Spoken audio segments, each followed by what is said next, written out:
Hello friends, कैसे हैं आप सब लोग। इस वीडियो में आपको देखने को मिलेंगे कुछ एमसीक्यूज़ डिटेल्ड फॉर्मेट में, जो सारे प्योरली बेस्ड रहेंगे यूरोप कॉन्टिनेंट पे। इससे पहले 3 कॉन्टिनेंट्स को हमने डिस्कस कर लिया हुआ है, एशिया, अफ्रीका और नॉर्थ अमेरिका। उन तीनों की वीडियोस डिस्क्रिप्शन में दिए गए लिंक से आप उन्हें वहाँ देख सकते हैं। इस वीडियो में यूरोप कॉन्टिनेंट के जितने इंपॉर्टेंट फैक्ट्स फिगर्स होंगे, कौन सी हाईएस्ट रिवर है यूरोप कॉन्टिनेंट में, कौन सी हाईएस्ट माउंटेन है, किन कंट्रीज़ को क्या कहते हैं, ये सारी इन्फॉर्मेशन आपकी इस वीडियो से कवर हो जाएगी। तो वीडियो को लास्ट तक ज़रूर देखें बिना स्किप किए हुए। तो चलिए शुरू करते हैं। सबसे पहला क्वेश्चन क्या है आज का। सबसे पहले क्वेश्चन में स्कैंडिनेवियन कंट्रीज़ की बात की गई है। क्वेश्चन क्या है, which of the following group of countries together named as Scandinavian countries. Options आपके सामने यहाँ दे रखे हैं। इन कंट्रीज़ में से आपको बताना ऐसी कौन कौन सी कंट्रीज़ हैं जिन्हें हम स्कैंडिनेवियन कंट्रीज़ के नाम से जानते हैं।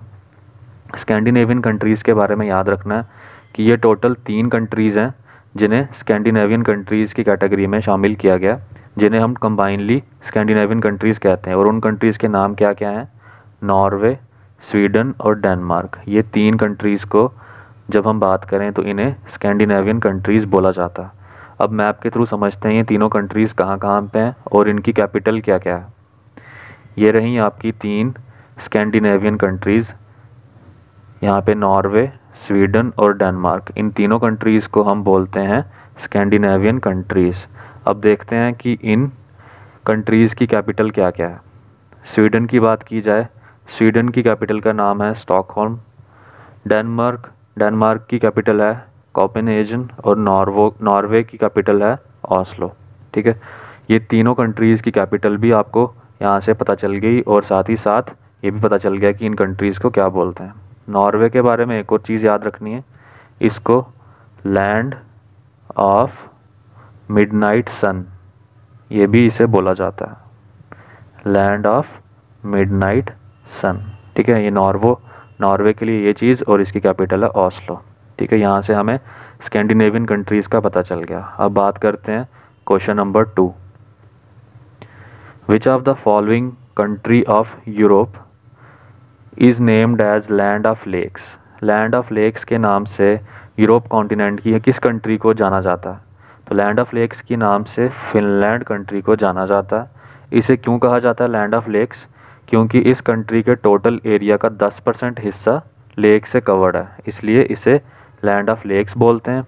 या फिर कई बार इसे लैंड ऑफ 1000 लेक्स के नाम से भी जाना जाता है। लैंड ऑफ लेक्स और लैंड ऑफ 1000 लेक्स, इन नामों से किसको कंट्री को जाना जाता है यूरोप कॉन्टिनेंट की, फिनलैंड। फिनलैंड कंट्री की बात करें तो इसका मैप देख लेते हैं एक बार। ये रही आपकी फिनलैंड कंट्री, यहाँ से मैप में देख सकते हैं। और इसकी कैपिटल भी याद रख लेनी है, हेलसिंकी। ये इसकी कैपिटल है फिनलैंड कंट्री की। ओके, अब क्वेश्चन नंबर 3। क्वेश्चन नंबर 3 में हमसे पूछा गया ऐसी कौन सी स्मॉलेस्ट कंट्री है यूरोप कॉन्टिनेंट में। यूरोप कॉन्टिनेंट की सबसे स्मॉलेस्ट कंट्री कौन सी है, और वो स्मॉलेस्ट कंट्री पूरे वर्ल्ड की भी है। ये यहाँ पे ये चीज़ भी पॉइंट एक नोट कर लेना, यूरोप में ही सबसे दुनिया की स्मॉलेस्ट कंट्री है। ठीक है, तो उस कंट्री का क्या नाम है। ऑप्शंस हैं, ए डेनमार्क, बी वेटिकन सिटी, सी यूक्रेन, डी एस्टोनिया। सबसे स्मॉलेस्ट कंट्री का नाम है वेटिकन सिटी, ये यूरोप में है। अब थोड़ी सी एक्स्ट्रा इन्फॉर्मेशन जानते हैं इस कंट्री के बारे में। इस कंट्री का टोटल एरिया है 49 हेक्टेयर्स, अराउंड 121 एकड़्स के अराउंड, और कम से कम 825 के करीब इसकी कुछ पॉपुलेशन है। और ये बोथ एरिया वाइज और पॉपुलेशन वाइज पूरे वर्ल्ड की और पूरे यूरोप कॉन्टिनेंट की सबसे स्मॉलेस्ट कंट्री है। ठीक है, ये चीज़ याद रखनी है हमने वेटिकन सिटी के बारे में। नाउ ये भी इंपॉर्टेंट क्वेश्चन है, अक्सर एग्जाम में ऐसे क्वेश्चंस पूछे जाते हैं, हाईएस्ट कौन सा है। ठीक है, the tallest mountain in Europe continent. अब यूरोप कॉन्टिनेंट में सबसे हाईएस्ट माउंटेन का नाम आपको बताना है, तो वो नाम हमने याद रख लेना है। इसका ऑप्शन सी, माउंट एल्ब्रस।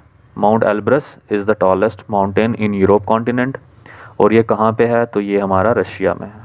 ठीक है, रशिया में ये माउंटेन है। बाकी माउंटेन्स कहाँ कहाँ पे हैं, माउंट कुक कहाँ पे है, तो ये न्यूजीलैंड में, और माउंट कॉस्कियोस्को ये भी हमारा ऑस्ट्रेलिया में है। ये दोनों माउंटेन्स भी हम तब डिस्कस करेंगे जब हम अपने ऑस्ट्रेलिया कॉन्टिनेंट पे एमसीक्यूज लेकर आएंगे, वहाँ ये चीज़ देख लेंगे। इससे पहले हमने अफ्रीका की वीडियो में देखा था अफ्रीका कॉन्टिनेंट का सबसे हाईएस्ट माउंटेन कौन सा था, तो वो था माउंट किलिमंजारो जो टंजानिया में था। एशिया कॉन्टिनेंट पे, अफ्रीका कॉन्टिनेंट पे और नॉर्थ अमेरिका कॉन्टिनेंट पे वीडियोस ऑलरेडी अपलोडेड हैं। उन सब के लिंक आपको आई बटन पे टैप करके भी मिल जाएंगे, या फिर कमेंट बॉक्स में फर्स्ट कमेंट में भी हम उन लिंक्स को पिन कर देंगे। Okay, now question number 5। Highest mountain का हमें पता चल गया माउंट एल्ब्रस है। अब यूरोप कॉन्टिनेंट में लॉन्गेस्ट रिवर कौन सी है, उस चीज़ को भी हमने देखना है। लॉन्गेस्ट रिवर यूरोप कॉन्टिनेंट की है Volga river. Volga river is the longest river. कितने किलोमीटर है ये लॉन्ग, तो इट्स 3612 किलोमीटर लॉन्ग, और ये भी रशिया में है। हाईएस्ट माउंटेन भी रशिया में है और लॉन्गेस्ट रिवर भी रशिया में है। कौन सी रिवर है ये, वोल्गा रिवर। ठीक है, ये तो होगी लॉन्गेस्ट। अगर सेकंड नंबर पे लॉन्गेस्ट की बात की जाए, सेकंड नंबर पे कौन है, सेकंड नंबर पे है रीने रिवर। ये हम आगे क्वेश्चन भी है इसके रिलेटेड, आगे उस क्वेश्चन में भी देखेंगे। फर्स्ट नंबर पे है, फर्स्ट लॉन्गेस्ट है वोल्गा रिवर और सेकंड लॉन्गेस्ट है रीने रिवर। मैप में देखते हैं वोल्गा रिवर को। यहाँ पे वोल्गा रिवर ये देख सकते हो आप मैप में, ये रशिया में यहाँ से बह रही है और लास्ट में ये ड्रेन हो जाती है कैस्पियन सी में। ठीक है, तो Volga river is the longest river of Europe continent. अब क्वेश्चन नंबर 6 भी मोस्ट इंपॉर्टेंट क्वेश्चन है आज के सभी क्वेश्चंस में।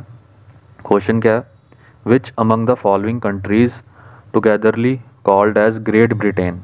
किन किन कंट्रीज को टुगेदरली ग्रेट ब्रिटेन कहा जाता है, इस क्वेश्चन में ऐसा पूछा गया। तो सबसे पहले इसका आंसर जो होगा वो होगा option A, England, Wales and Scotland. ये चीज़ हमने पहले याद रखनी है। अब फिर मैप के थ्रू समझेंगे इस चीज़ को, ग्रेट ब्रिटेन की कौन कौन सी कंट्रीज़ कहाँ कहाँ पे हैं। ठीक है, यूनाइटेड किंगडम किसको कहते हैं, ब्रिटिश आइजल्स किसको कहते हैं, वो सब हम अभी देखेंगे। ये पहले एक मैप देखते हैं। ये हमें मैप में नज़र आ रही हैं ये कुछ कंट्रीज़, इंग्लैंड, वेल्स और ये स्कॉटलैंड। इन तीनों कंट्रीज़ की बात करें जब हम, यही तीनों कंट्रीज़ मिला के ग्रेट ब्रिटेन बनाती हैं। अब उसके साथ यहाँ नीचे आपको ये दिखाई दे रहा होगा नॉर्दर्न आयरलैंड और रिपब्लिक ऑफ आयरलैंड, ये दो। ठीक है, अब तीन कंट्रीज़, ये तीन जब मिलती हैं तो बनता है हमारा ग्रेट ब्रिटेन। अब ये तीन के साथ अगर ये वाली भी मिल जाए नॉर्दर्न आयरलैंड, तब हमारा बनता है यूनाइटेड किंगडम। ठीक है, और अगर ये वाला पांचवा इसको भी मिला दें इसमें, तो ये कंबाइन बन जाता है ब्रिटिश आइजल्स। ये आगे एक और मैप रखा है हमने इसमें, आप वहाँ से भी इसको बेटर क्लियरेंस के लिए ये देखिए। ग्रेट ब्रिटेन में तीन कंट्रीज़ जो मैंने बताया, स्कॉटलैंड, इंग्लैंड और वेल्स। यूनाइटेड किंगडम में ये तीन तो आएंगी ही आएंगी, साथ में आपने नॉर्दर्न आयरलैंड को प्लस कर देना है इसमें। ठीक है, यहाँ पे ये तीन तो आए इसमें और साथ में ये चीज़ भी ऐड होगी, और जब ब्रिटिश आइजल्स तो सारा आ जाएगा इसमें। ठीक है, Scotland, England, Wales, Northern Ireland और साथ में आयरलैंड, ये वाला हिस्सा भी इसका। ठीक है, तो ये डिफरेंस था इन तीनों के बारे में। ये इस तरह से हमारे से एग्ज़ाम में पूछा जा सकता है। यूनाइटेड किंगडम में कौन कौन सी कंट्रीज़ हैं, तो फिर हमें ये पता होना चाहिए। ब्रिटिश आइजल्स की कौन कौन सी कंट्रीज़ हिस्सा हैं, तो ये हमें सब नाम पता होने चाहिए। तो अभी तक हमने स्कैंडिनेवियन कंट्रीज़ पढ़ लिया, ग्रेट ब्रिटेन, यूनाइटेड किंगडम और ब्रिटिश आइजल्स, ये सारे हमारे कंसेप्ट इससे क्लियर हो गए। अब question number 7, which line passes through Europe continent. Europe continent से ऐसी कौन सी लाइन है जो पास होती है, तो इसको मैप से ही देख लेते हैं। यूरोप कॉन्टिनेंट से सिर्फ और सिर्फ एक आर्कटिक सर्कल वाली लाइन पास होती है, जो कि यहाँ से फिनलैंड से होते हुए यूरोप कॉन्टिनेंट से गुजर रही है। तो फिर इसका आंसर सही हो जाएगा option B, Arctic circle. Now question number 8, which of the following separates Europe from Asia continent. अब ये जो दो कॉन्टिनेंट हैं, यूरोप और एशिया, इन दोनों कॉन्टिनेंट्स को क्या चीज़ सेपरेट करती है, तो दोनों कॉन्टिनेंट्स को जो चीज़ सेपरेट करती है वो है हमारी Caspian sea and Ural mountains. ये क्वेश्चन काफ़ी इंपॉर्टेंट है, बहुत बार ये एग्जाम में पूछा जा चुका है। तो इन दोनों कॉन्टिनेंट्स को जो चीज़ सेपरेट करती है that is Caspian sea and Ural mountains. इसी चीज़ को हम अब यहाँ से समझते हैं। ये हमारा यूरोप कॉन्टिनेंट और ये हमारा एशिया कॉन्टिनेंट। इन दोनों कॉन्टिनेंट्स को जो चीज़ सेपरेट कर रही है वो यहाँ पे आप देख सकते हो माउंटेन्स की शेप में ये बनाया हुआ है, ये यूरल माउंटेन्स हैं। और यहाँ पे आपको कैस्पियन सी भी नज़र आ रहा है। ये दो चीज़ें यूरोप और एशिया दोनों कॉन्टिनेंट्स को सेपरेट कर रही हैं। काफ़ी इंपॉर्टेंट क्वेश्चन था, ये चीज़ हमने इस चीज़ को याद रखना है। Now which of the following group of countries togetherly called as Iberia. अब आइबेरियन कंट्रीज़ किन किन को कहते हैं? पहले हमने सब पढ़ लिया स्कैंडिनेवियन, यूनाइटेड किंगडम। अब एक और चीज़ आइबेरिया। आइबेरिया कंट्रीज़ किन किन को कंट्रीज़ को कहते हैं? तो वो हम कहते हैं option A Spain and Portugal. ये काफ़ी चीज़ें इंपॉर्टेंट, जितनी भी कंट्रीज से रिलेटेड क्वेश्चन है किन कंट्रीज़ को क्या कहते हैं, ये बहुत इंपॉर्टेंट है इस यूरोप कॉन्टिनेंट में। ये चीज़ें हमसे पूछी जा सकती हैं। तो स्पेन एंड पोर्टुगल को हम कहते हैं आइबेरियन कंट्रीज़। यहाँ पे मैप में ये रहा आपका स्पेन और ये पोर्टुगल, इन दोनों कंट्रीज़ को हम कहते हैं आइबेरियन कंट्रीज। स्पेन की कैपिटल की बात की जाए तो मैड्रिड है, और पोर्टुगल की बात की जाए तो वो है लिस्बन। ठीक है, यहाँ से आप लिस्बन भी नज़र आ रहा है, पोर्टुगल की कैपिटल है लिस्बन और स्पेन की Madrid. Okay, so this was और क्वेश्चन नंबर 9। अब मूव करते हैं क्वेश्चन नंबर 10 की तरफ। 10 क्वेश्चन हमने पहले ही इसका आंसर देख लिया था। इस क्वेश्चन में पूछा गया सेकंड लार्जेस्ट रिवर कौन सी है, तो हमने इससे पहले जो लॉन्गेस्ट रिवर थी वो पढ़ ली थी। क्या थी वो? वोल्गा रिवर, या बी ऑप्शन है जो वो लॉन्गेस्ट रिवर थी। बट यहाँ पे हमसे पूछा गया सेकंड लार्जेस्ट रिवर, उसका आंसर भी हमने वहीं देख लिया था, Rhine river. Rhine river is our second largest river of Europe continent. और हमसे अगर पूछा जाता है कि ऐसी कौन सी रिवर है जो पास करती है through 5 capital cities, 5 capital cities से पास करने वाली रिवर का नाम क्या है, तो वो भी रेने रिवर होगा। 5 कैपिटल सिटीज़ कौन कौन सी हैं? तो that are Cologne, Dusseldorf, Rotterdam, Strasbourg and Basel. ठीक है, ये 5 सिटीज़ हैं। यहाँ पे देखते हैं रेने रिवर का, यहाँ से ये रेने रिवर का आपको दिख रहा है यहाँ पे कैसे ये फ्लो कर रही है। 5 सिटीज़ से ये पास कर रही है। कोलोग्ने, ये जो नाम आपने पढ़े थे अभी वहाँ पे, स्ट्रासबर्ग और बेसल, ये सब 5 नाम, 5 सिटीज़ से ये रेने रिवर पास करती है और ये सेकंड लार्जेस्ट रिवर है यूरोप की। Now question number 11, which of the following European cities is not a national capital. कुछ ऑप्शंस दिए हैं, इनमें से ऐसी कौन सी सिटी है जो नेशनल कैपिटल किसी कंट्री की नहीं है? ब्रुसेल्स, ब्रुसेल्स हमारी बेल्जियम कंट्री की कैपिटल है। वियना हमारी ऑस्ट्रिया की कैपिटल है। और ज़ुरिच की बात करें अगर, तो ज़ुरिच कैपिटल नहीं है, ये हमारी सिटी है। कहाँ पे? स्विट्ज़रलैंड में। ये स्विट्ज़रलैंड की एक सिटी है। ठीक है, तो फिर इसका सही आंसर क्या हो जाएगा? क्या पूछा था? कैपिटल कौन नहीं है इसमें? ऑप्शन सी ज़ुरिच, इसमें कैपिटल नहीं है। ये एक सिटी है स्विट्ज़रलैंड की। फिर स्विट्ज़रलैंड की कैपिटल क्या है? स्विट्ज़रलैंड की कैपिटल है BERN, बर्न। ठीक है, ये सारी इंपॉर्टेंट इन्फॉर्मेशन, कैपिटल्स क्या क्या हैं, इन सब की याद रख लेनी है हमने। इसका सही आंसर था option C. Now question number 12, ये भी काफ़ी इंपॉर्टेंट क्वेश्चन है। क्वेश्चन क्या है? Which of the following European country is not the member of European union.